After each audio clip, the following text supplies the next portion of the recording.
Hey, Facebook. This is David Jose coming and reporting to you live new, powerful information that you may have never seen before. And what we're going to do today is go back. And I'm going to open up the doors by God with the wisdom He gave me and show you exactly how these so-called juvenile and family courts are running game on us. I'm going to show you how they started this situation. I need you guys to share this thing like crazy. It is about to get crazy. I mean, super crazy. We're going to take some of the most high-level knowledge that you will ever see. We're going to put it together and break it down in simple terms so we can all understand and see what's happening to us. We're going to see how they're playing us for fools. Now, I'm going to tell you, a lot of us are trying to go to court or what we think is court and trying to stop these people from stealing our little ones. We don't understand what's happening. We can't figure it out. Nobody's telling us what's going on. Attorneys are taking us into the courts, taking our money. I keep calling them courts, but I shouldn't. Taking us into the administrative hearing buildings where the private Walmart business is and people are contracting you to steal your little ones. They're taking us in there, and it might not be all the fault of attorneys because the attorneys have been tricked into believing this falsehood for a long time. I'm going to show you where they got tricked at. I'm going to show you the years that it started. I'm going to show you how they did it. I'm going to show you them talking about how they were going to do it.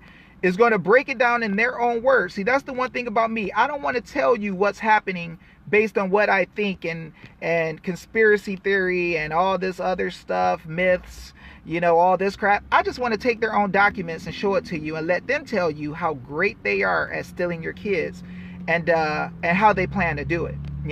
So what we're going to do is we're going to go back and we're going to look at this gentleman, and I'm trying not to let the video go on with me talking about other stuff, okay? But what I want to do is welcome everybody on.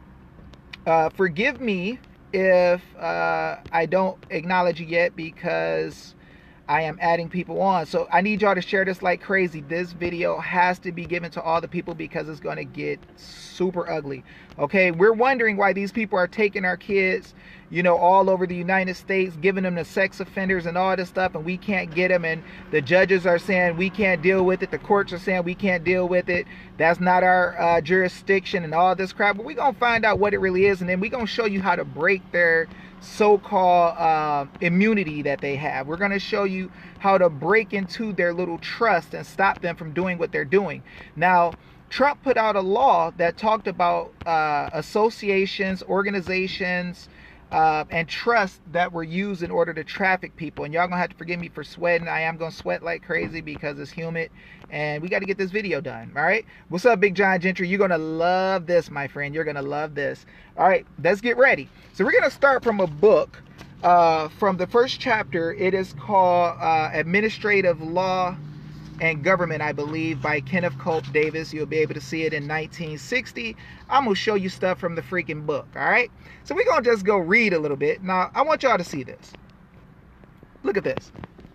Now it says, in 1929, Lord Hewart's book The New Despotism gave emphatic and emotional expression to concerns shared by most lawyers. See that?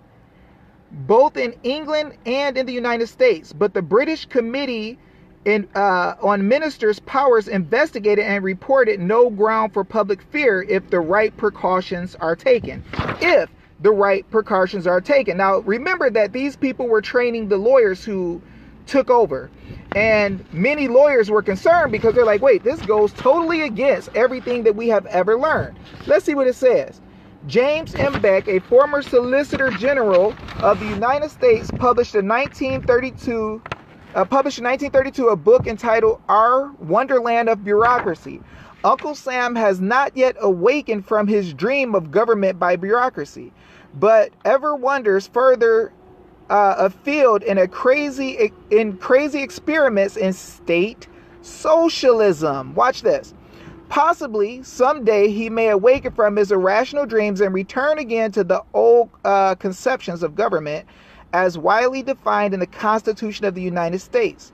Beck's book was poor scholarship, but it may have been effective politics. the auto-bureaucracy slogan became popular with all parties. Now it gets into talking about the New Deal. Now watch this. Opponents of the administrative process usually paid little heed to the view that the agencies were administering constructive programs. I keep telling y'all that they're administering programs. They're not moving as a court of law, but they're just dealing with programs and administering programs. Watch this. The agency, especially the SEC and the NLRB, were for most lawyers becoming the symbol of obnoxious political philosophy, which was fast destroying freedom. We're wondering why our freedom is being destroyed. We're wondering why they're not looking at the Constitution. And this is going to tell you why. And nobody's showing us this. Watch this. The American Bar Association went into action in 1933. It appointed a special committee on administrative law. Why would you have to do that? Why would you have to do that? Which in 1934 began a series of annual reports. The judicial branch of the federal government is being rapidly and seriously undermined. They are telling that the judicial branch was being taken over by administrative law, which is exactly who is taking over our children now. Now, we're gonna show you some power. Watch this. The committee naturally concludes that so far as possible, the decision of controversies of a judicial character must be brought back into the judicial system. Look at this. This is in the 1930s. They were already saying that the decision of controversies of a judicial character must be brought back into the judicial system. So what is that saying? That's saying that the administrative law actors who wanted to take over the United States and remove our freedom started to remove everything from judicial courts to administrative courts without the people knowing. Without the people knowing. You see this? Watch this. In 1938, the committee, this time headed by Dean Roscoe Pound, reported 10 tendencies of administrative agencies to decide without a hearing, to hear only one side. Does that sound like your CPS cases? To hear only one side, to decide on evidence not produced. Are you freaking kidding me? In the 1930s, they were letting you know that administrative agencies will not produce evidence to take something from the people or to make a decision. And this was happening way back then. And it's happening to us now. To make the decisions on the basis of performed opinions and prejudices. So we have the same thing. We see CPS making decisions to take our kids based on ideology and things that have no position in common law, but they're using this stuff against us to take our little ones. Now, watch what happened in 1939. President Roosevelt, we're starting here, hopefully you can see. President Roosevelt, on February 16, 1939, requested the Attorney General to appoint a committee to investigate the need for procedural reform in the field of administrative law. A committee of distinguished practitioners, judges, and professors was appointed, which set about in task in scholarly fashion. It went after the facts. Its staff interviewed administrative officers, subordinates in the agencies, and practitioners who had cases before the agencies. Where were these cases at? Were they before judges? No. Cases before the agencies. When you look in your states, you're going to find out your cases are going to be before the agencies. They're going to be making administrative rulings, but they're hiding the language to make you believe you're in a real court. Watch this. A detailed monograph was written on each agency, submitted in tentative form to the agency, and the committee and the agency then discussed the problems raised. Therefore, the committee held public hearings to receive opinions concerning the descriptions of procedures and the criticisms in the monographs. An elaborate report was finally prepared, which, when its appendices filled 475 printed pages. This report, together with the monographs on which it was based, is still the primary source of information about the federal administrative process. Even though it's out of date, no new comprehensive study has penetrated so far. So let's look down here.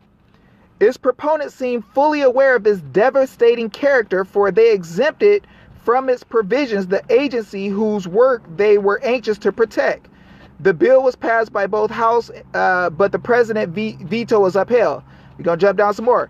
The administration and the American Bar Association forces finally compromised, and the result was the enactment in 1946 by let me get this next page, forgive me, by a unanimous vote in both houses of the Administrative Procedures Act.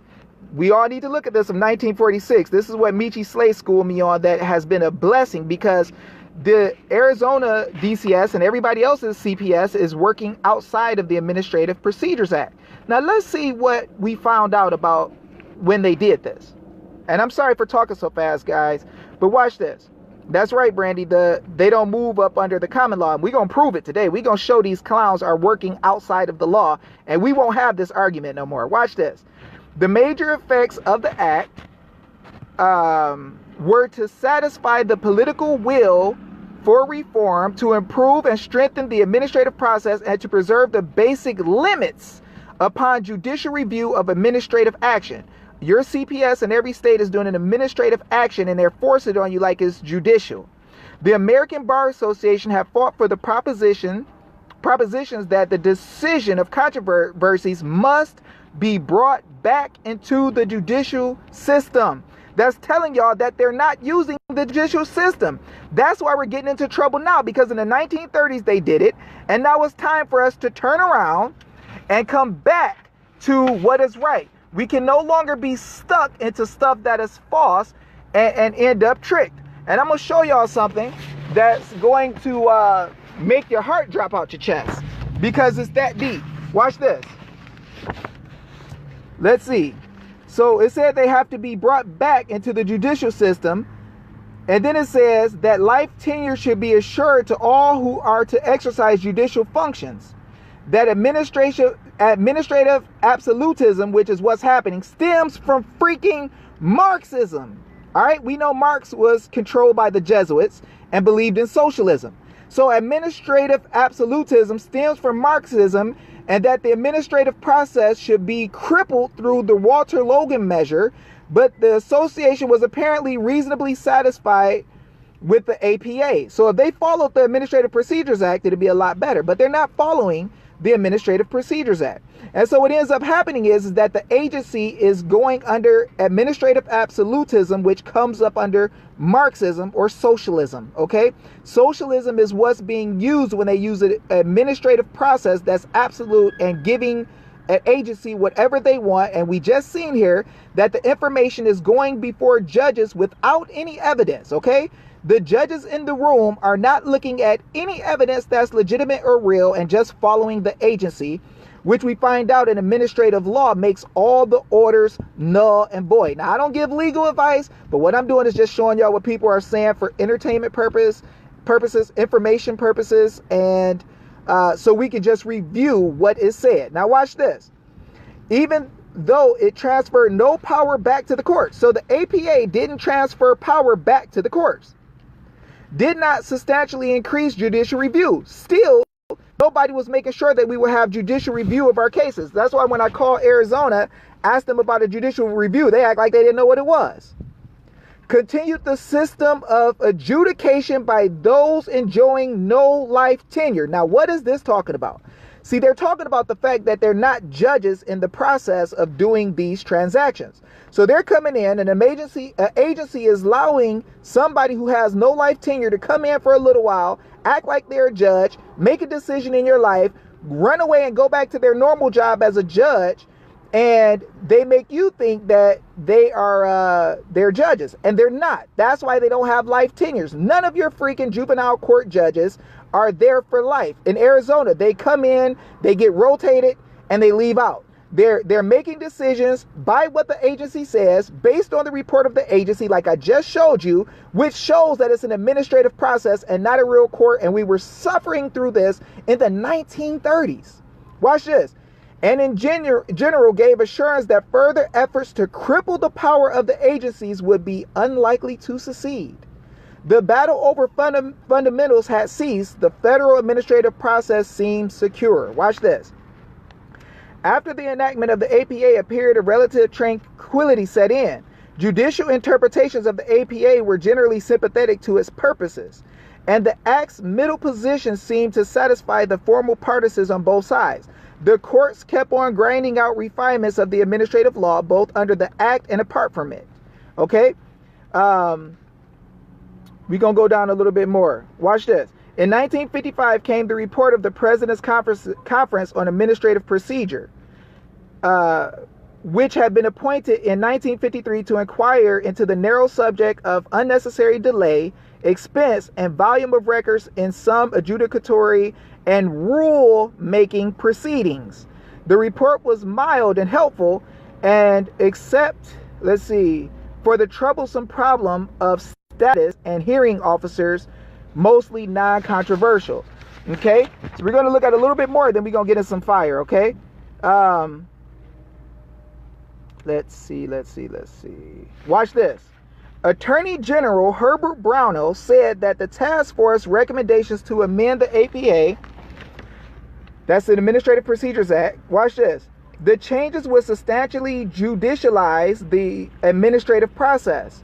So they're trying to make the administrative process judicial, with disastrous results to efficient and effective government. See, you can't have efficient government when you're using administrative business and private companies to make decisions in people's lives, because there's no longer a situation where the government is making decisions. You have agencies making decisions. Watch this. The proposals are unsound, unworkable, and so costly that they should be rejected. To summarize, it seems plain to me from my study of this group of commission and task force proposals that far from achieving the commission's objectives of attaining economy, see, they want to get economy, they want business to go real fast and fly, efficiency and improved service in the transaction of public business. These proposals would do exactly the contrary. So what they're doing is they're trying to make things go fast. They're trying to get things to just run through, and they're not necessarily trying to use the law and work in a way that a court of law would work. Watch this. 1A. A prohibition of off-the-record consultation of deciding officers with technical advisors or assistants. What? A prohibition of off-the-record consultation of deciding officers with technical advisors or assistants. Now, we're going to see this later. We're going to find out this is what CPS is doing with their little private membership association. And we're going to break it down. A provision that an agency member, notice it's talking about the members, or hearing commissioner who presides at the taking of evidence shall be disqualified to participate in agency review of initial decision. A requirement for most adjudication that rules of evidence shall conform to the extent practicable with those in civil non-jury cases in the United States District Courts. A provision making the presiding officer's findings of fact final unless the agency deems, not a judge, the agency deems them clearly erroneous on the whole record. Judicial review of every final agency action for which there is no other adequate remedy in any court. That's why we can't find any remedy in any court. We're not dealing with a judicial court, people. We're dealing with an administration. A slight broadening of the scope of judicial review of administrative findings of fact. Now, this is outrageous because we're having these same things happen to us. Watch this. People think that we're in common law. No, we're not. Watch this. By 1933, the old common law method of letting defrauded buyer of security sue the seller had proved itself thoroughly unsatisfactory. Alternative methods were studied, and the result was the invention of methods of prevention. And okay, so now we see that we have this so-called, excuse me for my sweat, we have this so-called prevention in CPS where they say, oh, well, we're trying to prevent abuse. And the thing is that they're not trying to prevent abuse. What they're trying to do is find a way to make public business really fast. But what they do is when they get into this administrative stuff, they leave from public business and they start going into private business because the case is being handled by a private agency that's a private business. See, what they should be doing is they should be taking us into a court. Now, some people will say, well, no, they shouldn't be taking us into a court. It's okay to do administrative hearings. No, you should be taking us into the court. Watch this. I'm going to show you another booklet. This right here is called, it's a scholarly journal article, University of South Carolina, Scholar Commons. Filling the due process donut hole, abuse and neglect cases between disposition and permanency by John Gupta Kagan. Now, I'm not bringing you some garbage. What I'm doing is I'm bringing you scholarly journal articles. That's what I do. I love researching, and forgive my sweat, but this is important. I had to do this video and get it out to you guys. Now, we're going to see that there is no complete due process and no way to give us due process. Now, based on what I just read to you guys, I'm going to show you what these people are telling you that lawyers and regular people are going to see. Now, people want to tell us that we are in civil cases when we deal with the courts when it comes to CPS. No, we're not in civil freaking cases. Watch this. Watch this. Due process protections in abuse and neglect cases, the beginning and ends of cases. Watch this. Lawyers unfamiliar with abuse and neglect law would feel comfortable walking into trials held at the beginning and ends of abuse or neglect cases. Now, we're going to see something they're doing wrong to us. Watch this. They would see bench trials. Watch this. Bench trials that have due process hallmarks of most civil litigation. Now, watch this. This is where it's going to get ugly. A case typically begins with the government. What? What does this say? Formally charging. Formally charging. How do you formally charge? You make criminal charges against a parent, right? Watch this. The government formally charging a parent with abusing or neglecting his or her child and asking a judge to put the child into government custody so it can protect the child from further abuse and neglect. So after you charge them, now you have to ask a judge, not an administrative hearing officer, but a real judge to put them inside of government care. You can't just snatch the kid from the parent or say, hey, I'm going to ask the judge to remove the kid from the home because we want to and we have concerns. It says they have to formally charge. Now, why is this important? Because people are lying to us and saying that the state can write a permission slip that says that CPS can go in your house and take your kid. But remember, I told you guys that it had to be a court of competent jurisdiction that made the decision.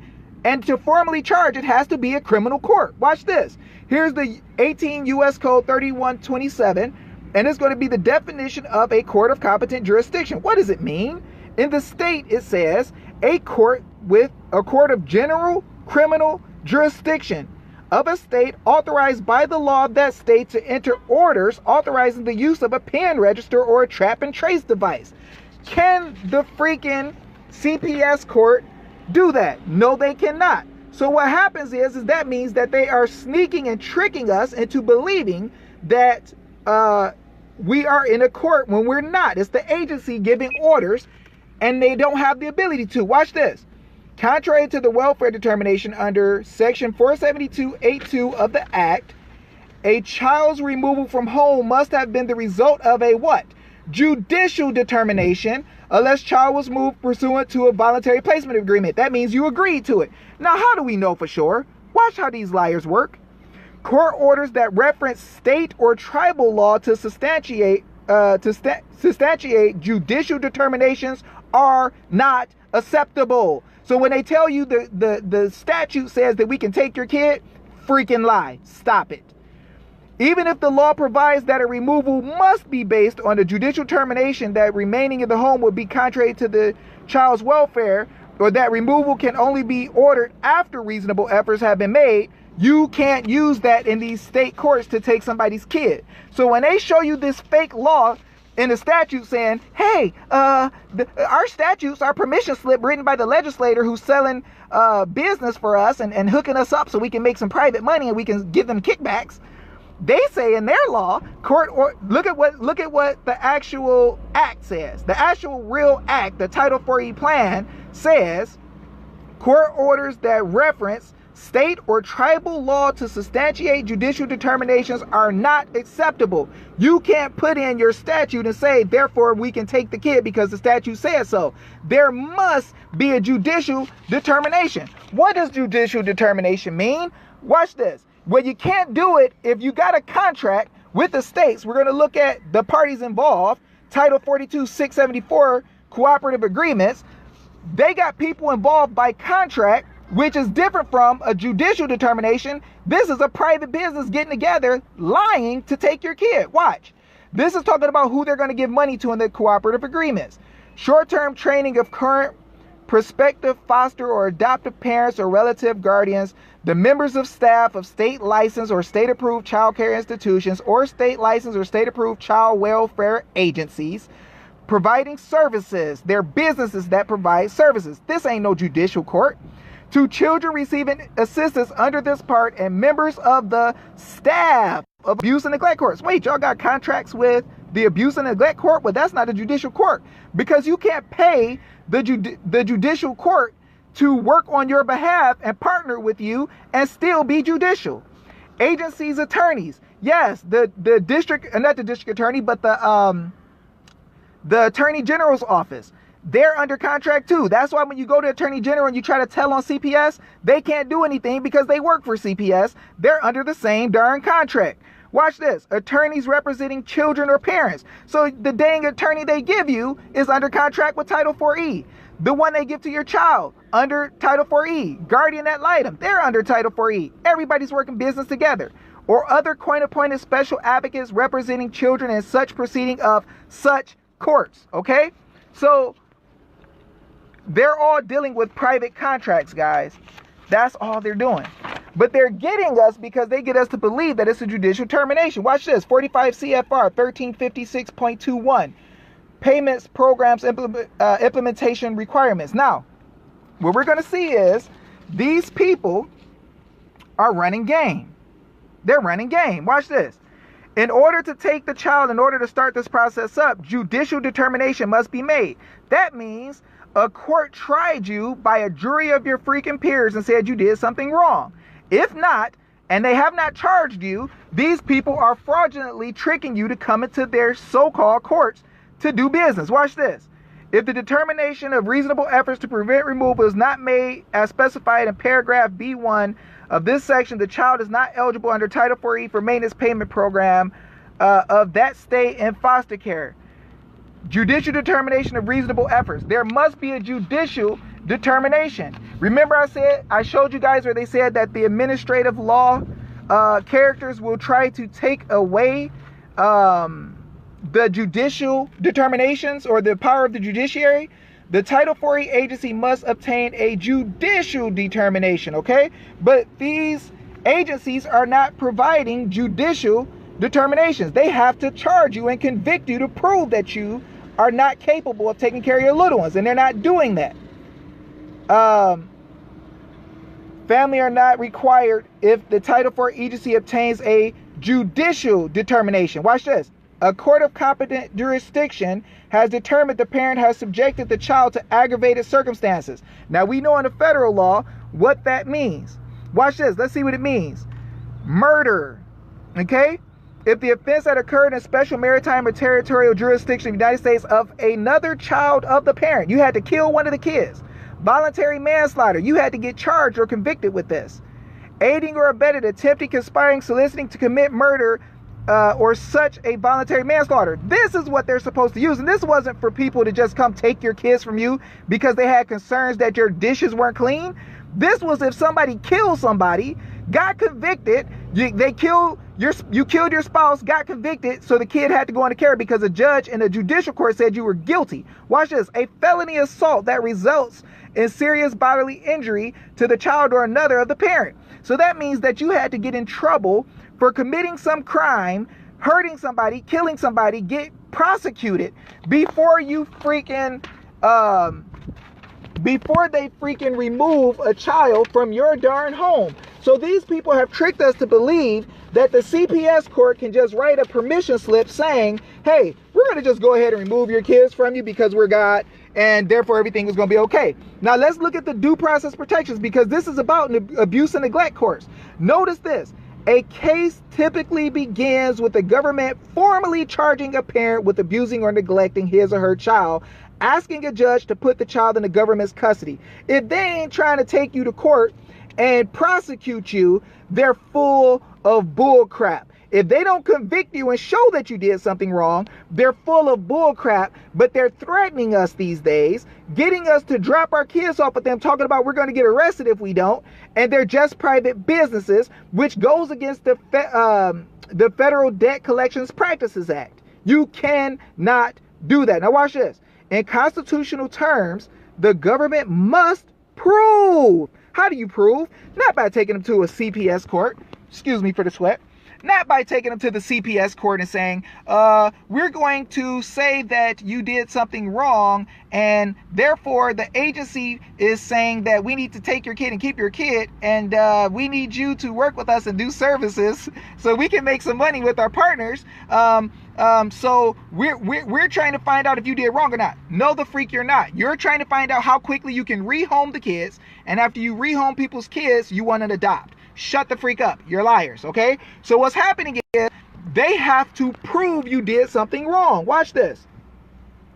In constitutional terms, the government must prove that the parent is unfit to justify changing custody. They can't just take your kid out your house with no warrant, with no court orders from an actual court of criminal jurisdiction that can throw your butt in jail. Watch this. The government, like any other party seeking to prove a case that it files, puts on witnesses and introduces evidence. They don't do that in that fake court. And this is why they're trying to trick us to believe we're in court with a judge in the front. Because their administrative hearing is acting like it's a legal process when it's not. Opposing parties cross-examines the government witnesses, challenges this evidence, and can put on their own case. That don't happen in our courtrooms with these fake courts. The judge considers the evidence presented, his or her state's substantive law, and relevant constitutional law. They don't let you use constitutional law in these Title 4E courts. They don't have jurisdiction to hear it. I keep telling y'all. Now I'm showing y'all. And then enters a ruling which parties may appeal. Okay? May appeal. Watch this. The judge considers the evidence. A ruling that parents have abused or neglected their children justifies a temporary remedy, typically placing a child in foster care. But when is somebody proving their case with the court of competent jurisdiction that could throw your butt in prison? Never. Their case, watch this. Parties seeking to terminate a parent's rights must prove their case by clear and convincing evidence. Guys, we are freaking being played. I showed y'all where, not me, but government committees, the bar, told in the 30s that this is what they were doing. Okay? Told what they were doing. People didn't want to hear me. But I'm showing you now what they're doing with their own documents. Their own documents. Now here's the thing, guys. I showed y'all before that common law is held outside. A court of record does not use the statutes. But they're having permanency hearings about our little ones. And watch this. These permanency hearings are creatures of statute. How the heck are you giving us a trial by jury or a court of record trial, if you're using statutes? The judge is not making a decision if something is right or wrong in the law or the facts. The judge is being forced and bound by statutes. When the judge is bound by statutes based on K.C. Davis's book, Administrative Law and Government, you find that these people are working ministerially as clerks for the involved agency. So if the agency creates if the statutes creates the agency CPS, and then CPS goes into a courtroom where a judge is bound by only statutes, the judge ain't making judgments in his judicial capacity. He's working with the contract that's created to make that agency and the funds that are coming in from the federal program. Therefore, he can't do anything but what the federal funding program says. Y'all don't believe me? Let's see. Federal law requires, as a condition of federal funding. You don't have to take the federal funding, but if you're going to take the federal funding, the condition is, federal law requires, as a condition of federal funding, that all states to comply with certain minimal procedures in abuse and neglect cases. They have to do everything that the federal government tells them to in order to get the money. So they ain't making judgments. They're just making rulings based on the process that's put in place by the federal corporation that is governing their business. So the federal corporation is giving money to them to make decisions. Let's look. We'll prove it. 675-5C1 2006. The first permanency hearing must occur within 12 months of the child's entry into foster care. See, that's the terms that are put in place in the codes and 45 CFR and Title 42. That's what's put in place by them. A judge is acting on statute alone. Now, I'm going to show y'all who the heck is doing this to us, okay? Because people want to make it look like they're giving us a fair shot. But it's a trick. Watch this.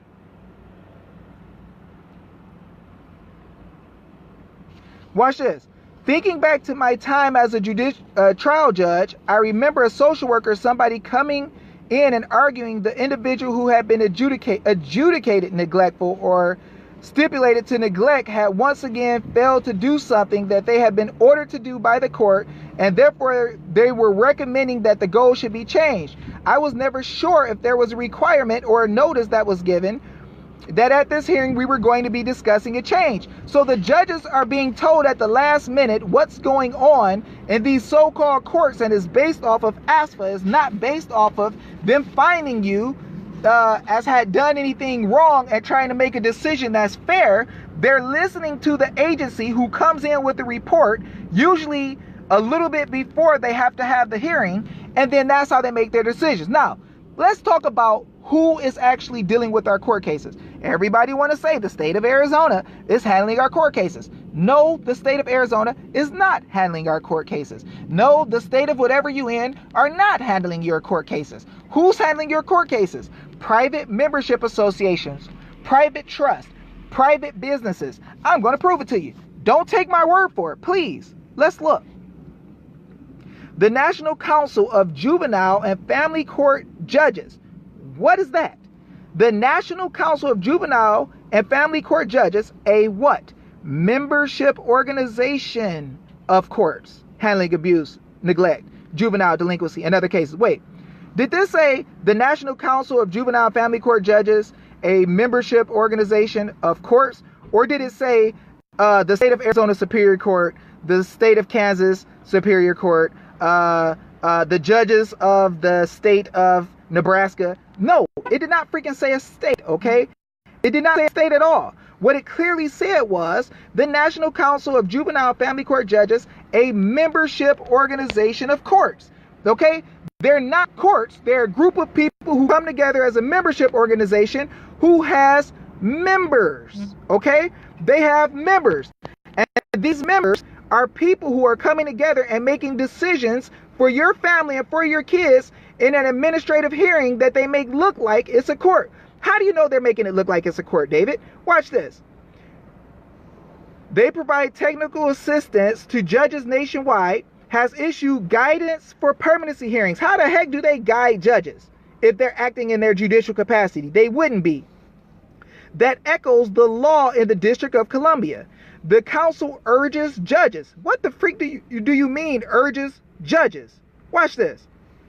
Urges judges to make written findings of fact and conclusion of law. Well, dang, a real judge would already have findings of facts and conclusion of law. Why the heck you got to get these members to write, the judges who are members of these organizations, private membership organizations at that, which they traffic us into, and I'll explain that in a little while, including whether the state agency, see, the state agency is created by statute or a private business, so they're not a state agency. They are not the freak state. Stop believing this garbage that the state is coming after you. There is no state coming after you when your court case says in the matter of your kids in the county of some capital letter name all the way across it. And then all you see is that you have private parties coming in there, judges not using their real name that they normally use on a roll of attorneys, attorneys not using their normal name on a roll of attorneys. They're doing this because they're doing private business. They're jacking you of your kids. They are raping you, just like the Administrative Procedures Act said, and just like the people said in history, the attorneys and the president. Watch this. Whether the state agency has made reasonable efforts to help the family reunify. Now, if it's a private business and it's a private membership association and they're all part of it, hold on, let me wipe my lens off, sorry. If they're all a part of it, why is the one who's coming against you as an adversary also the one who's providing you services? Don't businesses provide services? Yes, all they're doing is providing services to you at the barrel of a gun. They steal your kid first, then they provide you services. But they never took you to court. Watch this. The council has admonished members. What? The National Council of Juvenile and Family Court Judges. The council has admonished members that permanency hearing findings should be more specific, final, and definitive than a review hearing. They're telling them how to perform, guys. They're telling them how to perform. But the council's description of permanency hearings lack any reference to examination of witnesses. They're not even saying that you have to examine witnesses, documentary evidence. Y'all wondering why you can't get evidence into the courts. This is why they don't give a freak about documentary evidence or other trial type procedures. There's no mention to trial type procedures, not trials, trial type procedures, because this association can't give you a trial. It cannot give you a trial. It gives you trial type procedures. Now, this goes back to the Administrative Procedures Act, because the Administrative Procedures Act tells you that they're not giving real trials. They're giving trial-like hearings. It looks like a trial, smells like a trial, but it ain't a real trial. Now, we got to go deeper, y'all. We got to go deeper. Watch this. The council also does not specify what detailed factual finding would justify a particular permanency plan ruling. They're just trying to find permanency. You think they're trying to put you in jail. No, they're just trying to find permanency. How to get your kid out your freaking house and into somebody else's house where it's permanent so they can adopt and make money. That's what the business is about. Instead, the council writes that state agencies should propose their recommended permanency plans to all parties in hearings, and the other party should submit a report if they disagree with the state's proposal. It ain't the state, it's the private company. Watch this. Such reports should set out facts to support the party's position. The council guidance includes no discussion as how courts are to determine whether a party's view of the facts is accurate. They're not trying to see if you're right or not. They're not trying to see if CPS is correct or you're correct. They don't give a darn about evidence because it's not a real freaking court. And you're in there talking about my case. The evidence says that I was right. No, the evidence says you were right. No, the evidence says nobody's using evidence. Let's stop talking about all this evidence and let's deal with the fact that they're stealing our kids and in a legitimate court. Period. Okay? Period. They're not looking at you about evidence. They just want you to think that's happening, because if they do, they can keep you caught up in everything that's going on. You'll never realize they're just rehoming your kids for a business. Now, nor does the council suggest how to respond to delayed or incomplete agency reports. See, your agency don't turn in your CPS reports, don't turn in the fact that you did all your services, don't turn in all that, because they don't give a darn, and nobody's doing anything to them if they don't. So we're arguing over the wrong things. Everybody's arguing over who's the smartest. Everybody's arguing over who's the best at doing their documents, and who's this and who's that, and who can write the best briefs. Screw the briefs. You ain't in court. We're not in court. We're in the midst of a private membership association that is tricking us to believing that it's court. Now watch this. The council guidance also includes no suggestion that permanency hearing rulings are subject to appeal. If they put your kid somewhere and say this is for permanency, you can't even appeal that. Its guidance speaks of appeals from adoptions and terminations of parental rights. They say you can appeal adoptions and termination of parental rights, but not appeals of permanency hearing decisions. In addition, the federally required, this is a federal program, this ain't no court, guys. Permanency hearings, many states require review of disposition hearings, and these review hearings often overlap permanency hearings. So guys, people keep trying to tell us we're in a court, all right? They keep telling us, but we're not freaking in a court. We're not. Watch this. Although significant state-by-state variations exist, the law of the District of Columbia and the recommendations summarized by the National Council of Juvenile Family Court Judges are illustrative. Now, we're going to jump to, I think it's page 28 or 30. And I'm sorry, guys, I'm going so fast, but this is some real stuff that we need to realize is happening. Now, this is in their own scholarly journal articles explaining what's happening in these fake courts. Watch this. The standards or lack thereof summarized above govern all decisions made at permanency hearings. So there's a lack of standards for permanency hearings, and they're admitting it, including both permanency plan decisions and decisions whether administrative agencies have made reasonable efforts to achieve a child's existing permanency plan. It is not surprising, therefore, that state courts implementation of federal reasonable efforts. So the state courts handling federal issues, okay? It's not a state issue, it's a federal issue. The state is just following suit because that's how they get the money. Reasonable efforts requirement has faced criticism. Why? Same thing y'all been telling me. As substance-free rubber stamp decisions by state judges. The judges are making decisions based on some bullcrap. A significant, and they're letting people they're rubber stamping whatever these agencies want.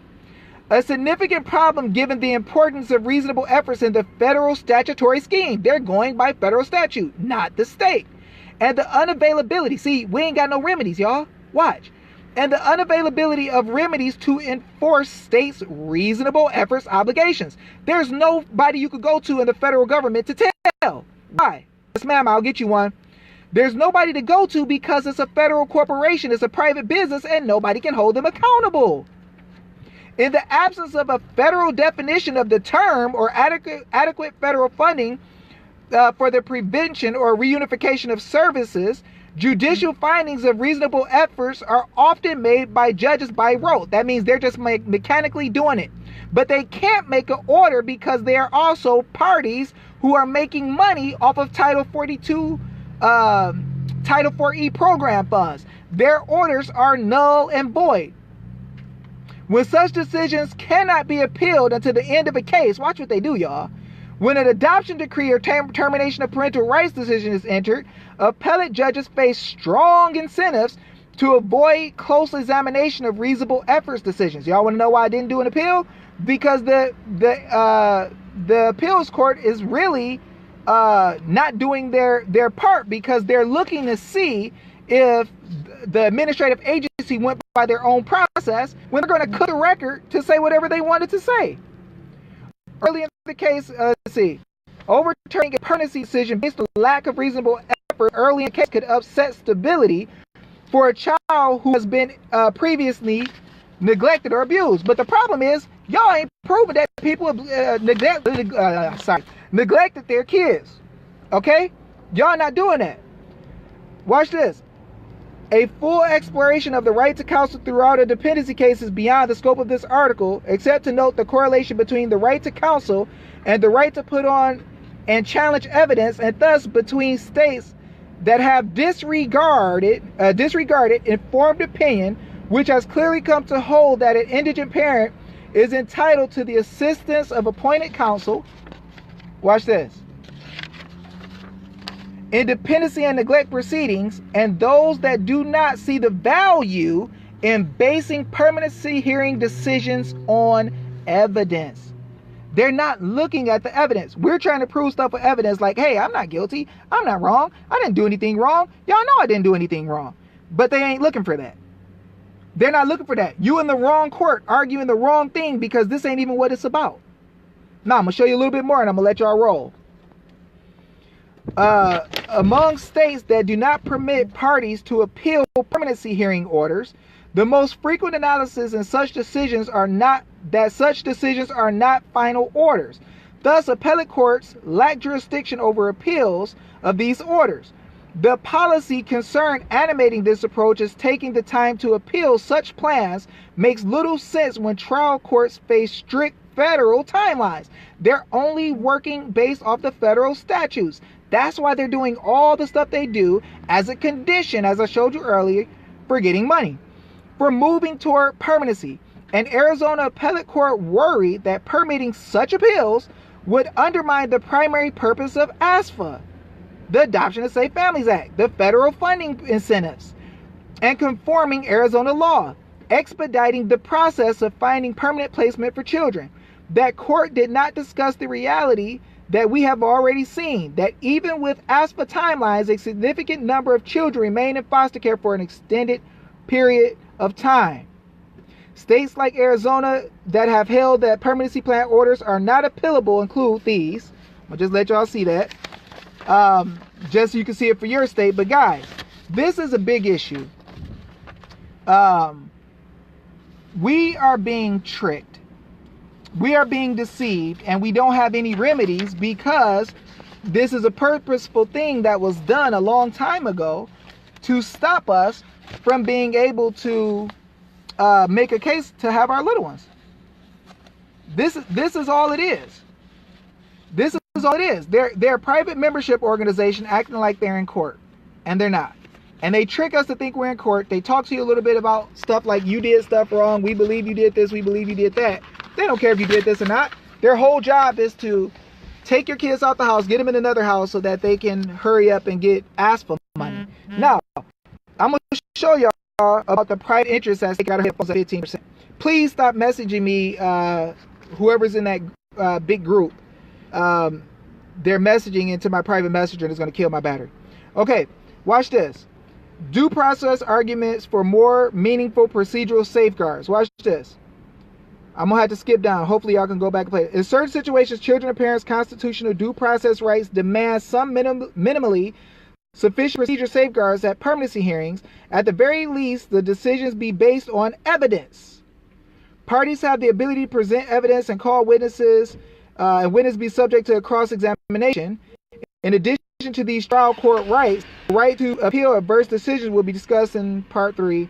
Look at this. Considering the importance of the private interest at stake, the risk of erroneous decision under the procedures currently used, and the probable benefit of alternative procedures and the government interest, even though they're private businesses, to discuss what circumstances permanency hearings should trigger these procedural protections on a constitutional basis.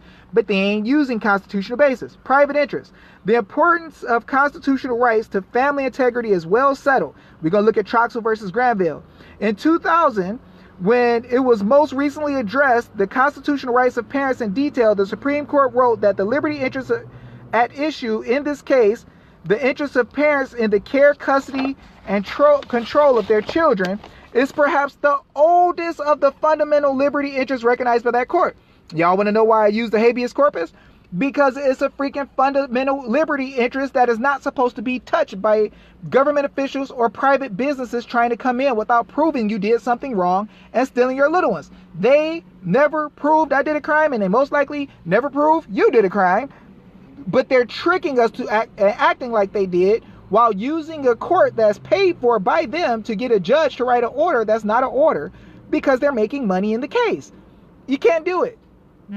For nearly a century, parental rights have formed core elements of the Supreme Court's substantive due process jurisprudence and have been repeatedly reaffirmed, being described as the matter of intrinsic human rights.